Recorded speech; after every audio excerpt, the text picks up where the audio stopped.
Hi, it's Carol from bookreporter.com, and I'm here to share what you're going to see on the site on Friday, February 21st. Mercury is retrograde, everybody. Longtime viewers of the site will know exactly what that means. If not, we'll make sure we put it in the show notes so you understand well all communications are going awry. If I can get through this video in one take, we're going to consider ourselves really super lucky. Okay, for starters, from J.D. Robb, we've got Golden in Death. This is her 50th book in the J.D. Robb series. Think about that, how phenomenal it is that you've got an author that's written 50 books in the series. And well, we've got something special in here is when you take the cover off of the hardcover, you've got a poster inside where you've got J.D. Robb and her books. So there you go in the setting where she usually sits. Lots of writing down the side, lots of words. Really an author who writes every day, takes no excuses. I've seen her at conferences and still says if she doesn't go in and get her words, then she's not coming down to the lobby to socialize with everybody. Takes writing very, very seriously. 50 books in the J.D. Robb series. If you're wondering of something to read, you can read all 50 at once and never be stuck.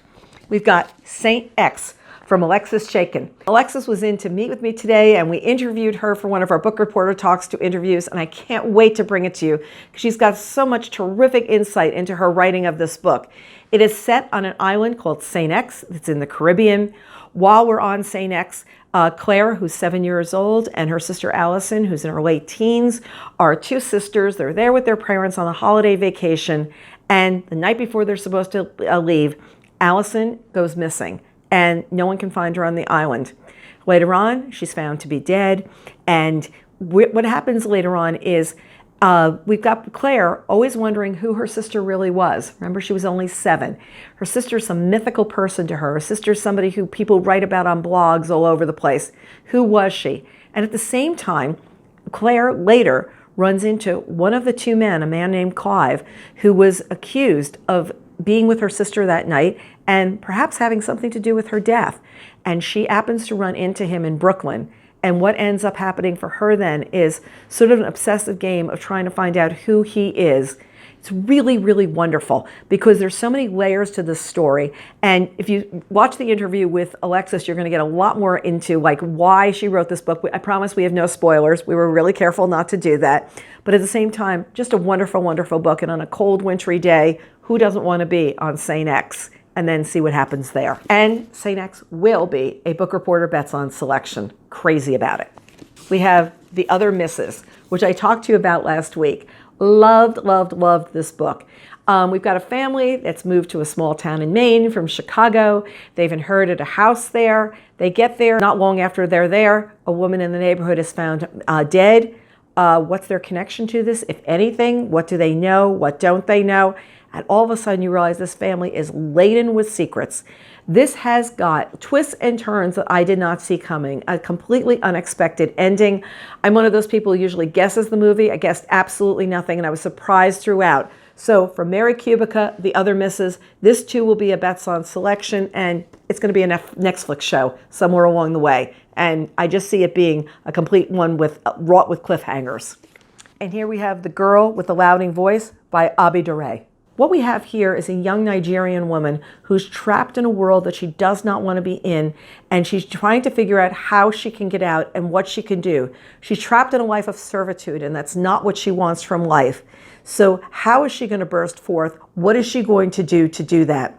This is today's show's Read with Jenna selection this month. It's getting a lot of buzz and a lot of people talking about it, just because it's a very, very different kind of a story. And the way this woman really fights back against what her world is so powerfully strong. We've got The Holdout from Graham Moore. We have is a young woman was killed, and her African-American teacher, a young white woman was killed, and her African-American teacher is the one that has been on trial for the crime. And there was a jury, and there's one woman on the jury that absolutely persuades everybody else that he is not guilty. Flash forward a number of years later, and there's a docu-series out, and all of a sudden, one of the people who was on the jury is found dead. And now, all of a sudden, what really went on in that jury room? What did that woman, Maya, who influenced the jury, what did she really do? What did she really say? And what really unfolded in that jury room that day? It's absolutely one of those chilling kinds of books because you see what happened before, but how it can all be undone now. And this week, I will have gone to see Marjan Kamali, who wrote The Stationery Shop, just out in paperback. We've got a contest where you can win this book over on Book Reporter. As you know, this is one of my favorite books of last year. I'm actually planning to see Marjan in the city one day during this week and maybe try and slip and see her out in New Jersey as well. She's a terrific speaker, terrific book. In New York, actually, was being interviewed by Mary Beth Keane. So we'll have that for you on Friday, some more details about that. And I did some interesting cooking this week with some vegetables that I've never really super prepared much with before. First, I made a sunchoke soup. A couple of weeks ago, I prepared some foods with sunchokes. I actually just roasted them, and they were fabulous. So I came across a soup recipe and decided to make that this week as well. So I have a link to that recipe because it turned out terrific and super simple. And the nice thing about sunchokes is you don't even have to peel them. And then the other vegetable that I played around with was chayote, which is a Mexican squash. And I sauteed that, and it absolutely was something that I love, and I can see myself cooking a lot with more. So 2 different recipes this week as well. Lots to share. If you like these videos, if you like what you're seeing every week, if you're seeing them on Facebook, please like them there and share them with your friends. If you're on YouTube, please like them there as well. And if you leave a comment below on either Facebook or YouTube, we'll respond. We'll definitely talk back to you. We want to know more of what's interesting you on these videos. So like and share. Like and share is always a good thing. And if you could recommend to your friends, it'd be such a great thing. Looking forward to seeing you on Friday.